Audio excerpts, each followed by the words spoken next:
ರಾಜ್ಯ ಬಿಜೆಪಿಯಲ್ಲಿ seat fight next ಲೆವೆಲ್ಗೆ ಹೋಗಿದೆ.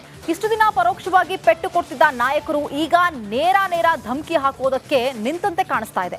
ಬಿಜೆಪಿ ರಾಜ್ಯಾಧ್ಯಕ್ಷರ ಆದಿಯಾಗಿ ಎಲ್ಲಾ ನಾಯಕರ ಮಾತಿನ ವೈಖರಿ ಹಾಗೆ ಆಗಿದೆ. ರಮೇಶ್ ಜಾರಕಿಹೊಳಿ ಅವರು ಇತ್ತೀಚೆಗೆ ಪಕ್ಷಕ್ಕೆ ಬಂದಿರತಕ್ಕಂಥವರು. ರಮೇಶ್ ಜಾರಕಿಹೊಳಿ ಅವ್ರನ್ನ ಅನ್ಸೋದು ಬಂದಿಸೋದು ಅವೆಲ್ಲ ನಡೆಯೋದಿಲ್ಲ. ಅವ್ರು ಓಡಾಡೋದಕ್ಕೂ ಕೂಡ ಕಷ್ಟ ಆಗ್ತದೆ. ಹಿಂಗೆ ಹಿಂದಿನ ಭಾಗದಲ್ಲಿ ಅಧ್ಯಕ್ಷ ಆದವರು, ಹಿಂದಿನ ಭಾಗದಲ್ಲಿ MLA ರಾಜ್ಯಸಭಾ ಆದವರು ಅಲ್ಲ. ಇಂಥ ರಗಡಗಳನ್ನು ನೋಡಿದ್ವಿ ನಾವು. ಬಿಜೆಪಿಯಲ್ಲಿ ನಿಲ್ಲುತ್ತಿಲ್ಲ ಧಮ್ಕಿ politics. Vijayendra versus Yatnal talk fight. ಮನೆಯೊಂದು ಮೂರು ಬಾಗಿಲು ಅನ್ನೋದಕ್ಕೆ ಬಿಜೆಪಿ ಬೆಸ್ಟ್ ಎಕ್ಸಾಂಪಲ್ ಅನ್ನೋ ಹಾಗೆ ಕಾಣ್ತಿದೆ. ಇಷ್ಟು ದಿನ ಪಕ್ಷದ ವೇದಿಕೆಯಲ್ಲಿ ನಡೆಯುತ್ತಿದ್ದ ಟಾಕ್ ಫೈಟ್ ಈಗ ನಡು ರಸ್ತೆಗೆ ಬಂದು ನಿಂತಿದೆ. ಒಂದು ಹೆಜ್ಜೆ ಮುಂದೆ ಹೋಗಿರೋ ಕೇಸರಿ ಪಡೆ ಲೀಡರ್ಸ್ ಧಮ್ಕಿ ದಾಟಿಯಲ್ಲಿ ಡೈಲಾಗ್ ಮೇಲೆ ಡೈಲಾಗ್ ಬಿಡ್ತಿದ್ದಾರೆ.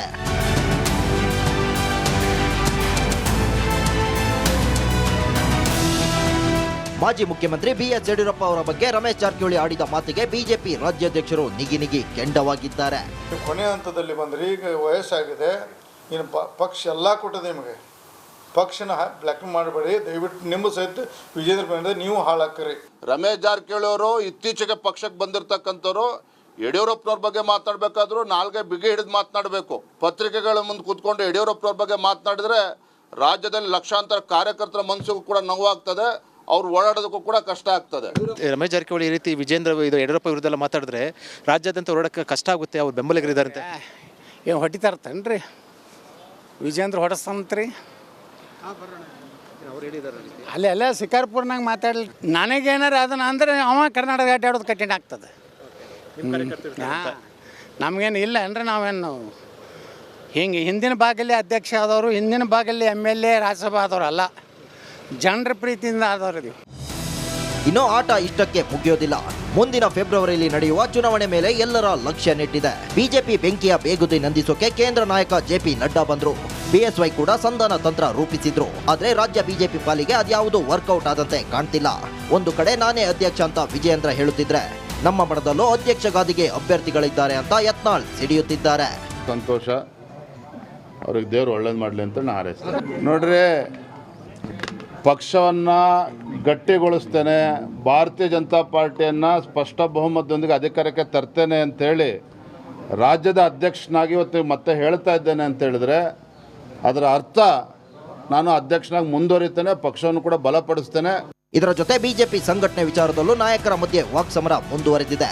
ಒಬ್ಬೊಬ್ಬ ನಾಯಕರ ಮೇಲೆ ಒಬ್ಬೊಬ್ಬರು ಬೆಂಕಿ ಉಗುಳೋಕೆ ಶುರು ಮಾಡಿಬಿಟ್ಟಿದ್ದಾರೆ. ದಯವಿಟ್ಟು ಮಗನಾಗಿ ನೋಡಬೇಡ್ರಿ.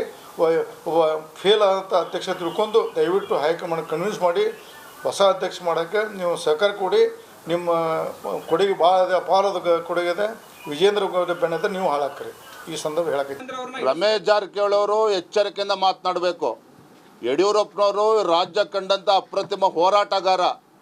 ರಾಜ್ಯದಲ್ಲಿ ಹೊತ್ತು ಕಾಲಿಗೆ ಚಕ್ರವನ್ನು ಕಟ್ಟಿಕೊಂಡು ರಾಜ್ಯಾದ್ಯಂತ ಪ್ರವಾಸ ಮಾಡಿ ಹಳ್ಳಿಗೆ ತಿರುಗಿ ಯಡಿಯೂರಪ್ಪ ಪಕ್ಷ ಸಂಘಟನೆ ಮಾಡಿದ್ದಾರೆ. ಅನಂತಕುಮಾರ್ ಆದಾಗೆ ಅನೇಕ ಹಿರಿಯರ ಜೊತೆಲಿ ಕೈ ಜೋಡಿಸಿದ್ದಾರೆ. ಕಟ್ಟಿರಲ್ರಿ BJP, ಬರೀ ಕಾಲಿಗೆ ಚಕ್ರ ಎಲ್ಲರೂ ಚಕ್ರ ಮ್ಯಾಗೆ ಅಡ್ಡಾಡ್ಯಾರ, ದ್ವಿಚಕ್ರ ಮ್ಯಾಗೆ ಅಡ್ಡಾಡ್ಯಾರ. BJP ಕಟ್ಟದವರು ಯತ್ನಾಳು, ಅನಂತಕುಮಾರು, ಬಸವರಾಜ ಪಾಟೀಲ್, ಶ್ರೀಡಮ್ಮು, ಭಾಳ ಮಂದಿ ಅದಾರ BJP ಕಟ್ಟದವ್ರು. ಅವ್ರೊಬ್ಬರೇ ಕಟ್ಟಿಲ್ಲ. ಒಬ್ಬರೇ ಕಟ್ಟಿದ್ರು ಒಂದೇ ಓಟು ಬೀಳ್ತದೆ. ಎಲ್ಲರೂ ಕಟ್ಟಿದ್ದಕ್ಕೆ 104 MLA ಬಂದವು. ಒಟ್ನಲ್ಲಿ ಬಿಜೆಪಿ ಅಂತರ್ಕಲಹಕ್ಕೆ ಬಹಿರಂಗ ಪ್ರಚಾರ ಸಿಗ್ತಿದೆ. ಇದಿನ್ನೂ ಅದ್ಯಾವ ಹಂತಕ್ಕೆ ಹೋಗಿ ಮುಟ್ಟುತ್ತೋ ಕಾದು ನೋಡಬೇಕಿದೆ. Bureau report, republic Kannada.